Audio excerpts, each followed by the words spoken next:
Hello, friends there out there on LinkedIn and YouTube. This is Cindy Lou. Joining with me today is Marion Terrell, and I'll have Marion tell you guys a little bit about himself. But Marion is one of the OGs. He's been with our mastermind group now since probably year two, and there was some conversations we recently had about the CHRO as a chief performance officer, and we had a little chuckle about Wendy on the show Billions. And so, as Marion's telling you guys a little bit about himself, if you are in the audience and you like or have watched Billions or would like to watch Billions, give me a thumbs up or say hello and let us know where you're dialing in from. Let us know if there's snow on the ground. All right, so Marion, give us a little bit about your background. Yeah, thank you, Cindy. Listen, I after reading your blog and podcast and all the things that you do, I have decided that as I introduce myself, I'm going to say something that you recommended we say in the spirit of this call. I have been in HR for 20 plus years. I am a coach. I am a strategist. I am a catalyst for performance, and my role is to help people and organizations reach their full potential. I've done it with some of the best organizations, in the world: Monsanto, Ford, CVS Pharmacy, Dean Foods, you name it, and now Mint Dentistry, Flagship Facility Services, different industry background. But for me, it's important to encourage people because HR is a very dynamic function, and it gives people an opportunity to really be connected to the culture, be connected to the business. And no matter what industry you have delved in, if you prepared, if you've experienced different companies, you are enough. You have a lot of information that makes you valuable to wherever you are at this particular time. So that's kind of what my claim to fame has been, and what I enjoy doing: helping people and helping organizations reach their full potential. Thanks, Marion. Love having your energy in the room. Hello to Eric, Desiree. Good to see you guys. Understand, Eric, there might be a little snow in Pensacola, Florida today. Hard to believe. In any case, all right. So I was talking to somebody several weeks ago about CHROs, and they're like, "What's a CHRO do?" And I started to explain it, and they're like, "Oh, is that kind of like Wendy on Billions?" So I don't know if you guys watch Billions, but she is for this hedge fund, like this. I don't know. How would you describe her, Marion? Like a total. Um, She is, Wendy is, well, first of all, so now I've started to watch the show, and I'm going to do a lot of binge watching because she is just someone she's just a force. yes, that's the word. She's just a force.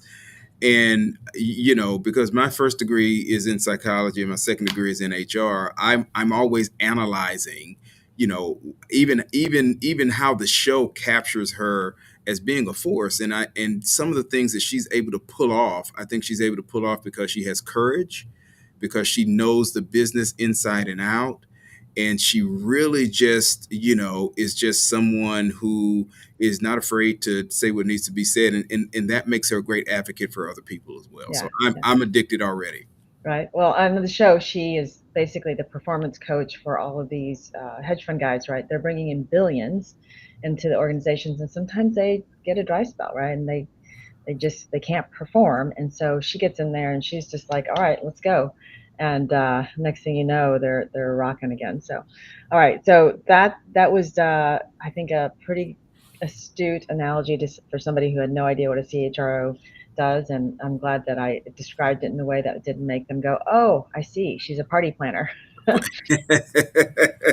sure.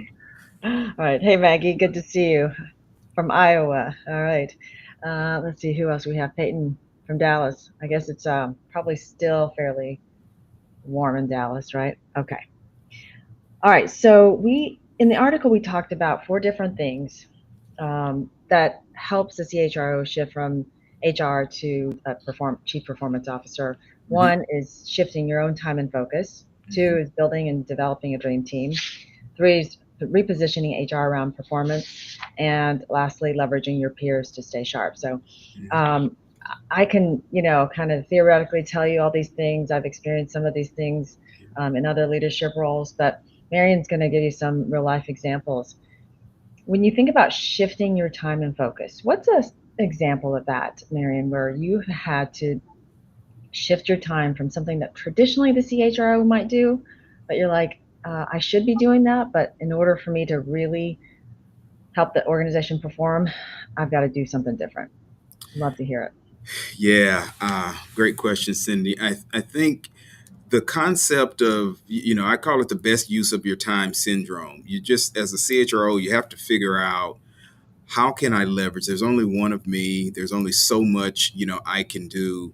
And so I think that the very important thing for people to do is to make sure you have the right talent that you need on your team who can help complement what needs to be done, Yeah. right?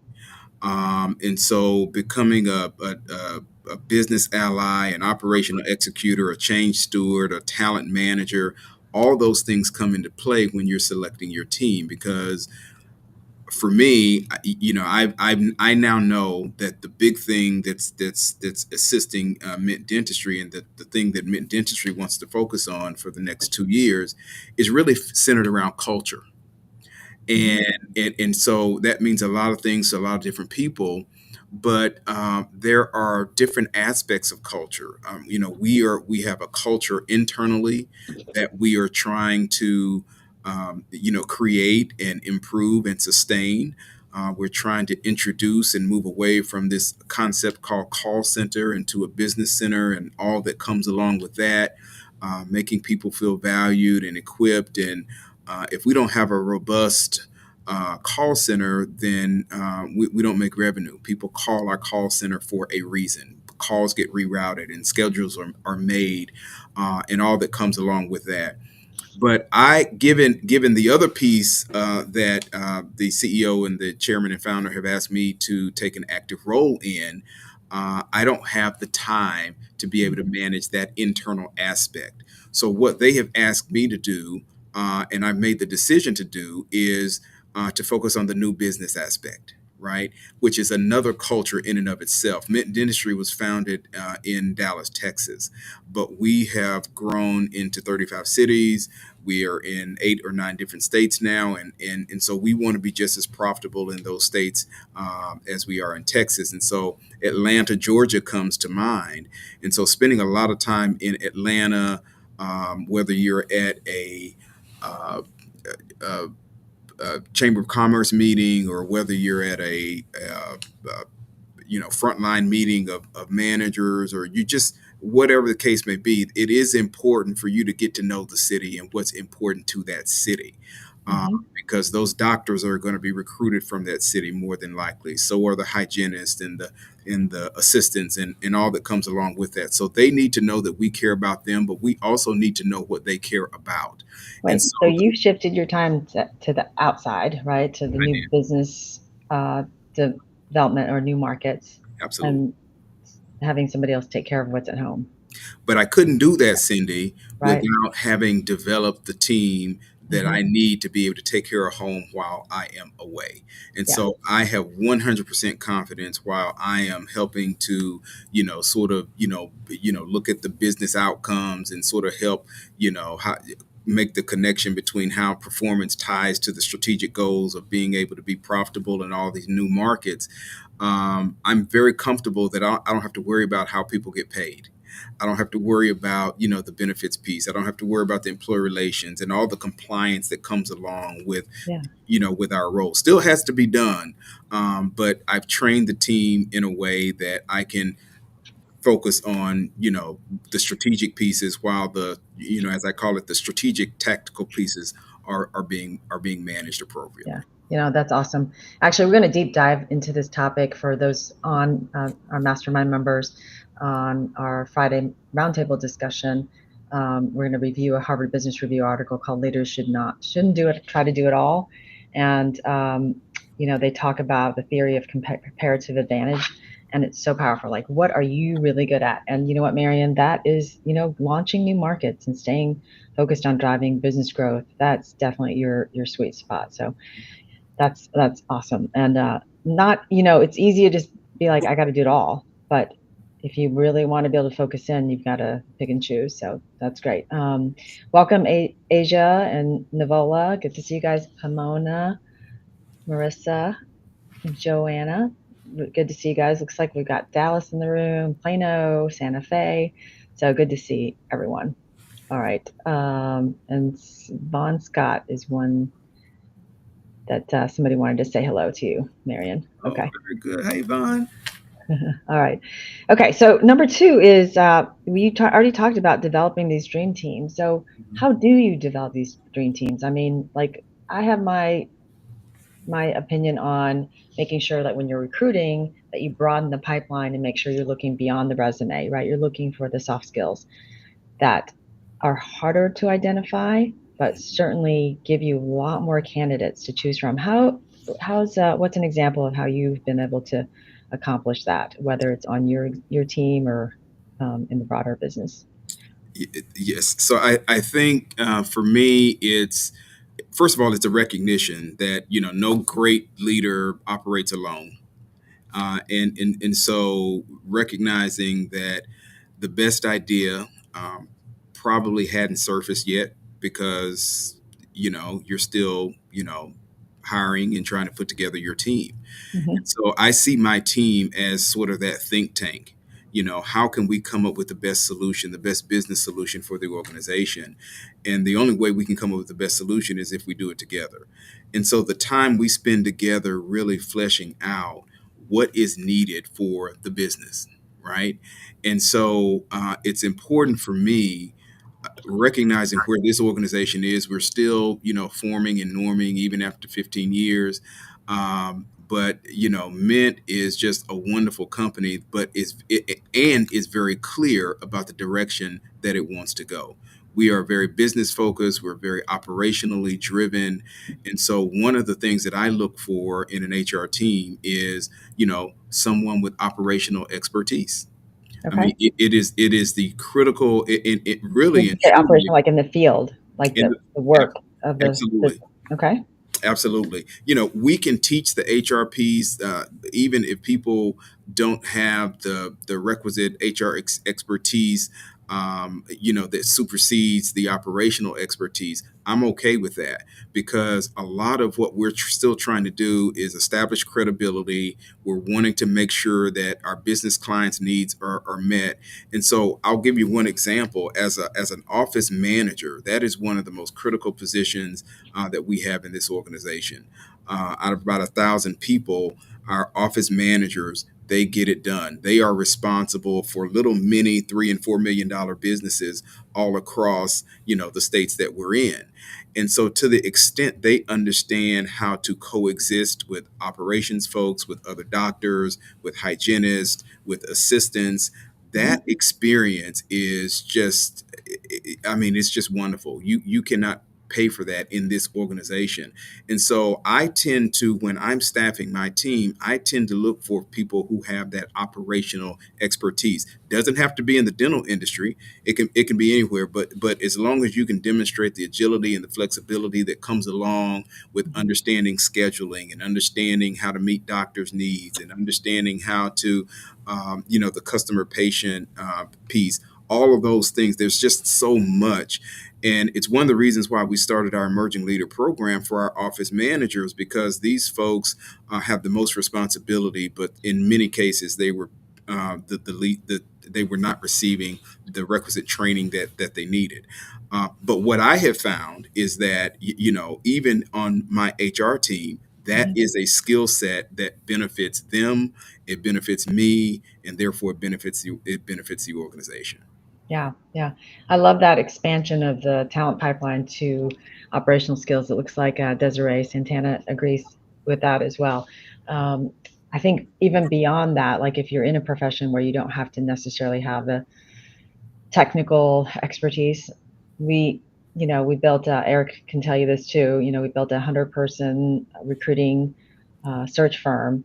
And I don't know, a lot of the folks, I mean, probably 90% did not have executive search experience, Mm, right?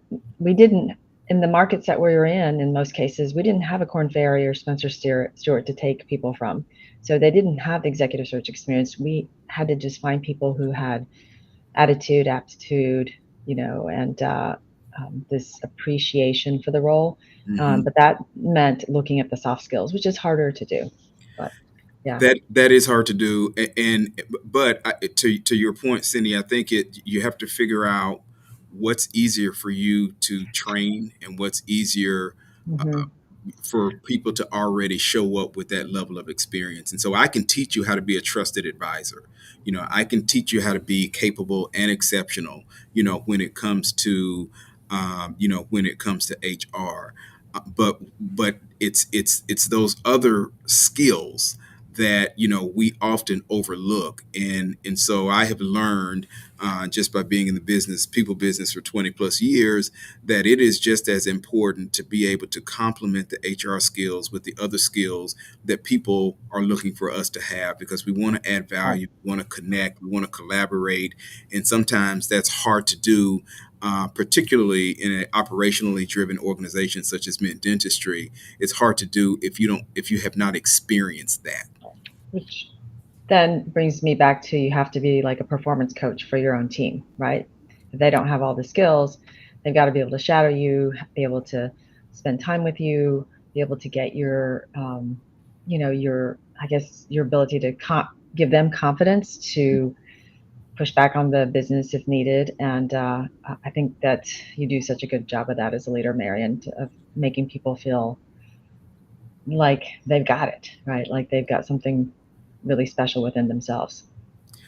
Well, thank you for that, Cindy. I do. I try to. I know how important it is, the wellness piece, and I know this is sort of on the HR, going back to when HR was first, noticed as HR, going back to the 1800s and the 1900th century. We've evolved as an HR function, right? We've evolved from the Industrial Revolution to the tech age to the uh, compliance age to the civil rights and all those types of things, and now we're in this modern HR phase that includes this thing we call wellness. And so it's important for me that people feel good about what they do, and so I try to pour into my team members, in a way that allows them to be confident, and just feel good about, as they are being developed as HR professionals.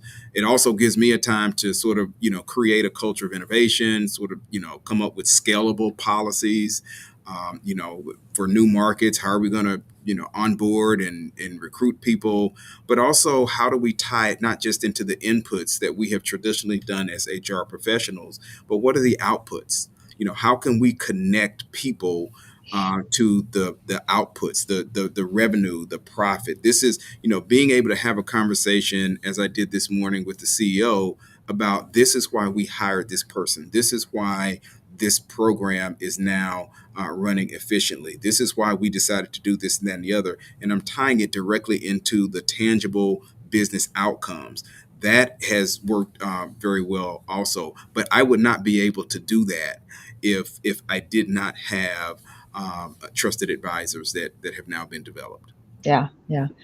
I think the business outcomes are like that speaking the love language of the business, right? Like they have to hear what's in it for them. And so it sounds like you guys have done a great job repositioning HR around performance. And maybe that's why this whole performance coaching resonated with you. It did. Okay. Lastly, you have been part of this CHRO mastermind group for, I don't know, 9 years. Wow. You're OG, right? Well, I don't know about that, Yeah, but almost. Tell us a little bit about why you think it's important for the performance coach to have peers around them to keep them sharp and help them continue to perform. I said this probably 9 years ago, coming out of my first big HR event meeting, that having peers, working with you, Cindy, it keeps me hydrated. And that's the one thing that that I always hear from my doctor every year when I go and get my physical. You need to drink more water, right? You need to stay hydrated, this and that and the other. Well, to use that metaphor, I place it squarely in connecting with my peers because my peers keep me hydrated. Even coaches need coaches. And there are, and again, it also fits into this wellness piece because there are some people out there, some who have experienced good HR, some who have not. And so there are going to be some days when you have to sell. There's going to be some days when you have to tell, and there are going to be some days when you want to tell people to go to you fill in the blank. But at the end of the day, I think when you have peers like many of the people who are on this call, and you can call and say, "Hey, what did I miss?" Or what should I do? I mean, it reminds me of the squash casserole that I have made many times for my family that has been passed on to me from my grandmother. And so I've committed to memory the ingredients and this and that and the other. And so I was making this for Christmas. And so as I was tasting it before I put it in the oven, it didn't taste right. Something was missing. And so I had to go back and get the physical recipe, right? And so I looked at everything and I had everything: the eggs, the sour cream, the onions, the cream, everything. But then I thought, this is it. This is the ingredient that I'm missing, and it was the dill weed. And so I was able to kind of put that in and everything. But my point is that we should be asking ourselves as CHROs, as chief people officers, who can I call to hold me account to the recipe? Right? Who's going to tell me that that doesn't taste good? Who's going to tell me that you missed something? Who's going to tell me that, hey, this is great. I wish I had thought of it. Can I borrow that idea? Who's going to say, you know what, Marion, great idea, bad timing? Who's going to provide all of that information that we need to be able to stay sane, to say, you know what, I thought it was just me, but it's not. And many of the peers that are on this call, as I'm talking to them consistently throughout the years, what I'm also discovering is that they're going through the same thing. So now I recognize that I'm not alone. And Yes. so that is very, very, very important to me. And I think that at the end of the day, we all benefit from recognizing that, the best idea, in my opinion, hasn't been discovered yet. And so I look to my peers and also my team to really be able to offer ideas that we can leverage in a way that results in good business outcomes. Yeah. No, that's awesome. Thank you. Thank you for that. And Nivola loves your staying hydrated with HR knowledge, and Elizabeth loves your analogy, the recipe analogy. So awesome. Yeah, I think the thing is, you guys, when you're at that CHRO level, you're really like a world-class athlete, right? You're in the Olympics, you're in the elites, you're the pros, and the levels that you guys have to perform at all the time, right? Like Zoom meeting after Zoom meeting, face-to-face meeting after face-to-face meeting, traveling all week. And you know what? There's no pro athlete that does this without a coach. Several coaches, not just one coach. I'm not a sports person, but you name them, all the different kinds of coaches that a team might have. Um, and that's the thing. Like, I can't be just your coach. Marion just can't be your coach.